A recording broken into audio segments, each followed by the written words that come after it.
Welcome back to a Victory Monday. Love it, man. Victory over the Chargers on the road. Let's talk about it. Welcome back. Let's go! Ah! Hey everybody, welcome back to an Ed and Eddie Silver and Blue where we talk Cowboys all day, every day. Today, we're going to get with some good, bad, and ugly. Chargers game, a lot of good, some bad, definitely some ugly. Just a little bit of bad, though. And hey, real quick, shout out to all the Chargers fans. I totally feel your pain.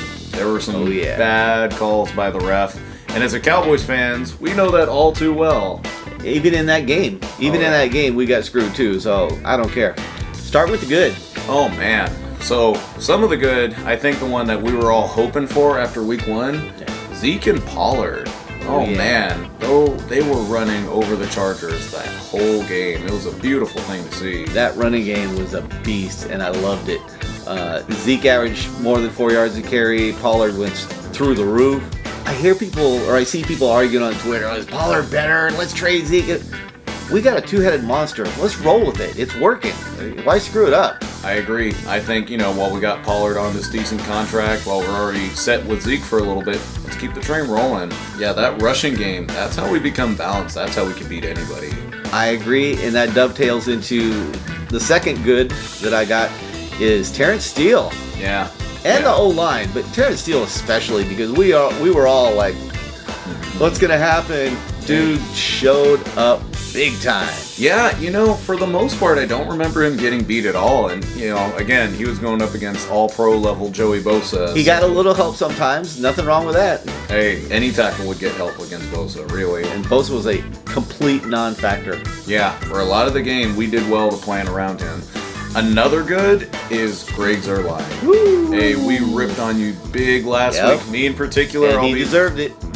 But I'll be the first to give him his props too, man. Like, again, I hate it because he shouldn't have even had to be in that do-or-die 56-yard moment, which we'll talk later. Yeah, we will. But you know what? When the game mattered the most, you performed. Hey, hats off to you, Greg. Absolutely. That was awesome. 56-yard game winner. Jesus. Let's go. Kellen Moore. Yeah! No, that was one of the best offensive games I've ever seen him call. Yeah, we see him, uncork these incredible creative games every now and then, and as Cowboy fans, we see it, we just love it. It reminds us of the bad old days when we weren't getting any of that from JG. Oh, 2nd and 9 JG. Absolutely, and he just kept it up almost the whole game. There was a couple little, he got a little cute couple times, but it's only a criticism because it didn't work. And, sometimes the defense just makes a good play and it doesn't work. It doesn't mean it was a bad call necessarily. Well, yeah, and I think if there was any criticism, it'd be two plays in particular. One, when we've just been consistently rushing it down their throat, we get in a running back and then go 5 wide, playing right into the defense's hands. Especially when the running game's working, don't do that. And the other one was that getting cute second swinging gate on the same drive. You get away with it once, cool, but these are pros. You can't do it twice. But, 2 out of 40 plus plays, hey, that's pretty good. That was awesome. One more good, and this is something that's been happening the past 2 weeks. Everybody, we're getting takeaways on defense. Yes. Dude, that has always been one of my biggest criticisms with our Ds. We just can't get turnovers for whatever reason. That Cheeto syndrome. Oh my God, the Byron Jones syndrome. Yeah. Boy, Diggs is a stud. That guy can live with it. Yeah, he's a turnover forcing machine, man. He's awesome. And we should have had another takeaway too. Lewis got robbed on that one play. Yeah.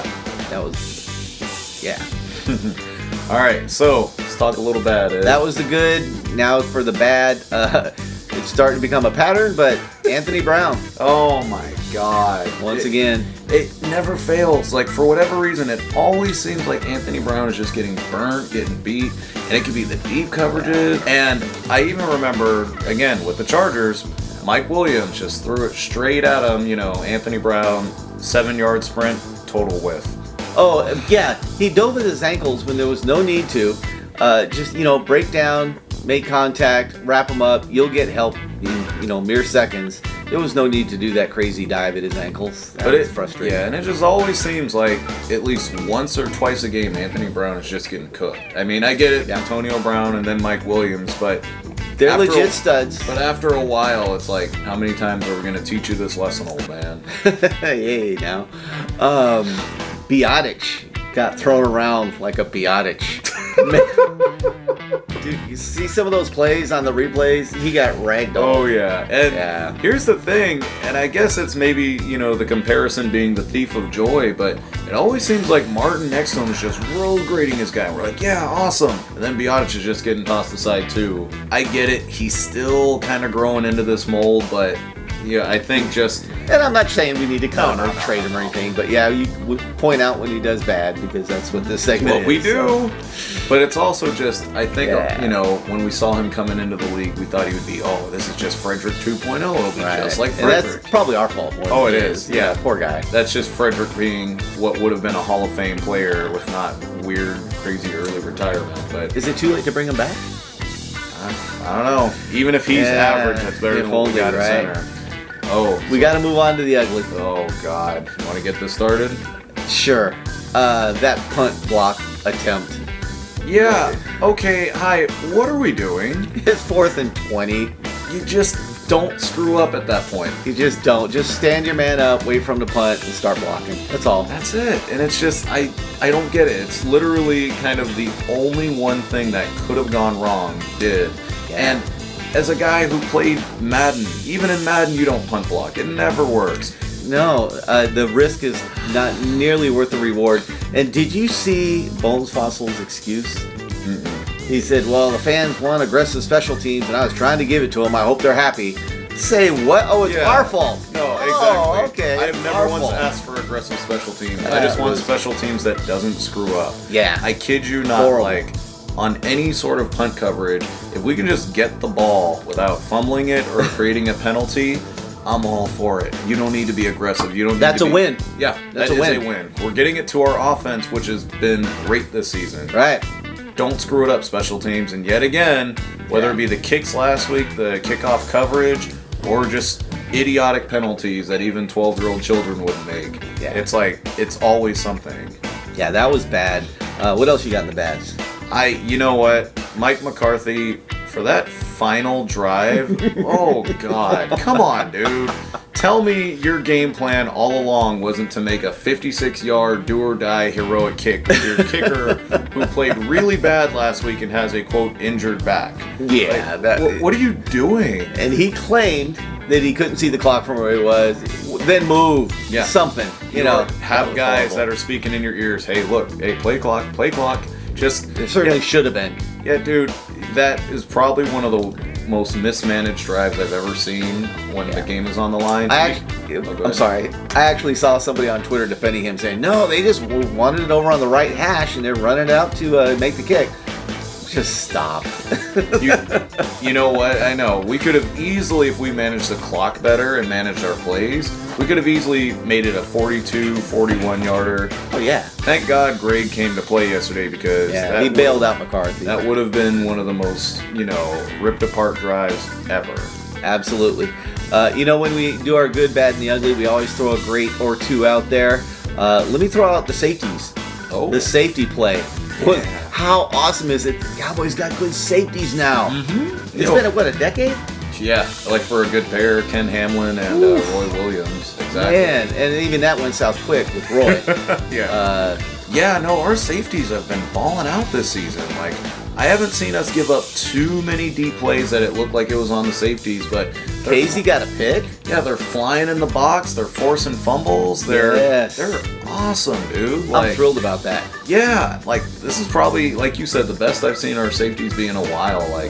That can be a huge factor for our defense. Since you were in junior high.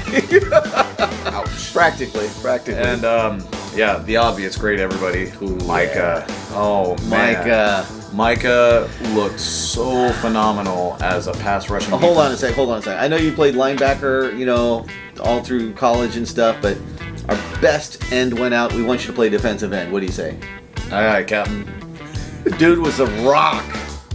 Yeah, and it was just, they showed it too, like, not only on the game film was he always flying in the backfield, but Pro Football Focus, they said he had, like, 8 hurries, 4 quarterback hits, and a sack? Yeah. Dude, that's what Joey Bosa should have been doing to Terrence Steele. Yeah. It's a miracle he only had 2 tackles on the day. Shoot. But did you see he was pressuring Herbert all day? All day. Herbert looked pretty good, though, by the way. Yeah, he did. Gotta give a little credit. He looked pretty good. But yeah, dude, he was in the backfield like every play, and just to think we have that kind of weapon at our disposal.